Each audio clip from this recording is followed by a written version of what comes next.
Good morning. My name is Mario Giudice. How are we feeling today? Great. Good? Well, thank you for your time. I hope everyone here someday has someone special in their life to show them compassion, faithfulness, and love. If not, then I wish everyone here listening to someday find someone as special and wonderful as my wife, Rosemary. We call her Ro for short. For those fortunate few that know Ro, well, they know just how compassionate, faithful, and loving she is. From lending her shoulder for me to lean on while I desperately figured out how to support our family early on in our life, to never losing hope when two of our sons faced life-threatening critical issues, or sharing her love with no conditions or expectations. Now, for those of you that don't know Ro, well, close your eyes for a moment, open up your hearts, and take my hand as I lead you through a short journey to see and understand just how truly wonderful she is. As a wife, Ro has always been there for me, helping me with her heartfelt and warm words of encouragement to get me through many rough periods, showing me incredible compassion. Being a young father at the age of 21 and all the responsibilities that come with being a parent was quite difficult. Ro understood how I felt, helped me to see and understand that I was always doing the right things.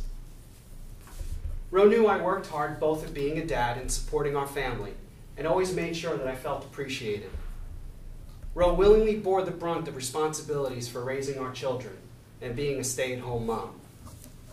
Ro stayed strong and stood by me as my career progressed, as well as my hectic travel schedule, and I would be gone from home for days to weeks at a time.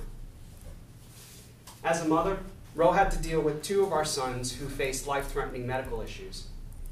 Michael, my oldest son, was diagnosed with leukemia when he was 3 years old on January 26, 1994. Ro was 23 years old at the time and 3 months pregnant with our son Brandon. Ro would spend the next 5 years caring for Michael with many trips to the hospital. You see, Michael would easily get sick from a weakened immune system because of the cancer and chemotherapy. And then there were also the multiple trips for Michael's weekly chemotherapy treatments.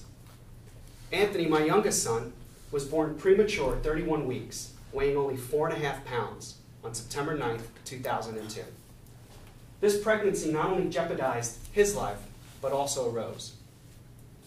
Of Ro's 4 pregnancies, this would prove to be the most difficult and life-threatening for Ro. But you would never know that because she only cared about Anthony. Anthony would spend the first 2 months of his life in the hospital continuing to develop his lungs and learn to breathe on his own, which is a common issue for premature babies, and also having childhood asthma as a side effect of that, which Anthony has. In the coming first few years of Anthony's life, he would spend more time in the hospital because of his asthma. During each of these challenges, Ro's only concern was for our sons.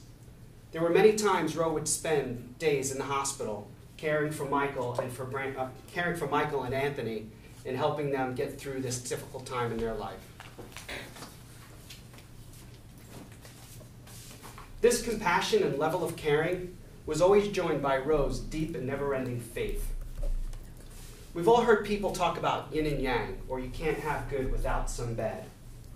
This is a fact we all deal with throughout our lives, but how you deal with it is what matters most. August 28, 1988 is when Ro and I were married. We were both 18 years old. In fact, Ro only turned 18 4 days before we were married. And we never anticipated all the challenges life would send our way. But whatever the challenge, be it financial struggles, relationship, health issues, Ro always seemed to have this unyielding faith that we would get past any obstacle. No challenge seemed insurmountable for Ro, and because of her strength, you could draw strength from it too. Even with Michael and Anthony's health issues, there was never a moment Ro was not by their bedside, in the hospital, knowing deep in her heart that everything would be fine. So resolute was her faith in knowing that everything would be okay. I can't help but think that it was her faith that helped heal both Michael and Anthony. With the many challenges and obstacles Ro faced, the compassion and faith maintained along with her love that she shared with the family would be the glue that keeps all the pieces together. If there was ever a way to measure how much someone loves you, for Ro, this would be off the charts. I'll be so bold as to say that Ro's love would be the example all other love would be measured against. The love that Ro shows me is a blessing, and Ro's affection and passion towards me is nothing less than exemplary of what true love is. Always by each other's side, holding hands, completely in love with one another. We'll come across the occasional stranger that looks at us and says, "Newlyweds, right?" The look in their eyes is priceless when we tell them proudly we've been married for 27 years. Ro's love gives you this feeling of warmth, comfort, and gentleness. If I've had a hard day, there's nothing like a hug from Ro. I could never understand how she puts so much love in those hugs. It permeates through my body and washes away all my troubles. Ro's love is given unconditionally, with no pretext, and completely selfless. I hope this journey imparts who my wife is and just how compassionate, faithful, and loving she is.